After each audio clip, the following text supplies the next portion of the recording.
پھر کہتے ہیں کہ جی ایرانی مسلمانوں کا قرآن سنی مسلمانوں سے مختلف ہے. یہ جھوٹ نمبر 2 ہے. آپ بھلی جا کے کہیں بھی ان کا قرآن دیکھ لیں تو حرف بحرف زیر زبر وہی قرآن ہے. لیکن بات یہ ہے کہ ہم نے 30 پارے بنائے ہیں. کیا کیا ہے کہ انہوں نے پورے قرآن کو ایک جتنے حصوں میں 30 بنا دیا. لیکن 30 پاروں کا بنانے کا کانسیپٹ نہ حدیث میں ہے، نہ قرآن میں ہے، نہ رسول اللہ زمانے میں تھا. یہ تو سہولت کے لیے اس کو ایک کیا ہے.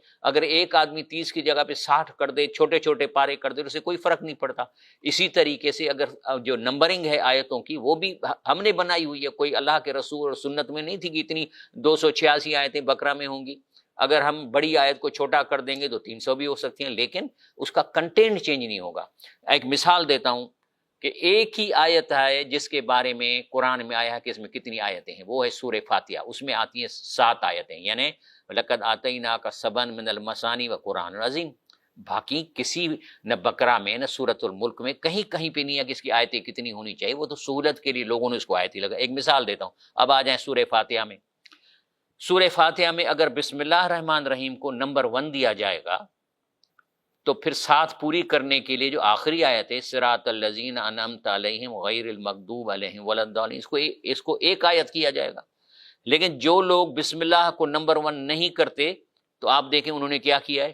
5 کے بعد صراط انعمت علیہم کو 6 نمبر دے دیا اور غیر المغضوب علیہم ولا الضالین کو 7 کیا، کیونکہ اس کو 7 آیتیں پوری کرنی تھی تو کر دی نا. یہ ہمارے سنیوں کا کام ہے، یہ تو نہیں کیا.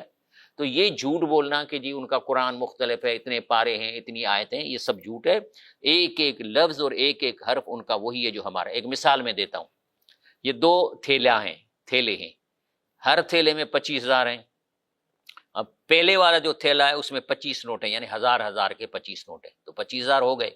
دوسرے تھیلوں میں 500 کے 50 نوٹ ہیں، یہ 25,000 ہو گئے. اب کوئی آ کے کہے نہیں جی یہ اس میں 25,000 نہیں ہیں اور اس میں زیادہ ہے کیونکہ اس میں 50 نوٹ ہیں، یہ شیعہ ہے اور 25 نوٹ والے سنی ہیں. تو یعنی اماؤنٹ اگر وہی ہے اور وہ کنٹینٹ وہی ہے تو اس طریقے سے یہ دھوکہ نہیں لوگوں کو دینا چاہیے.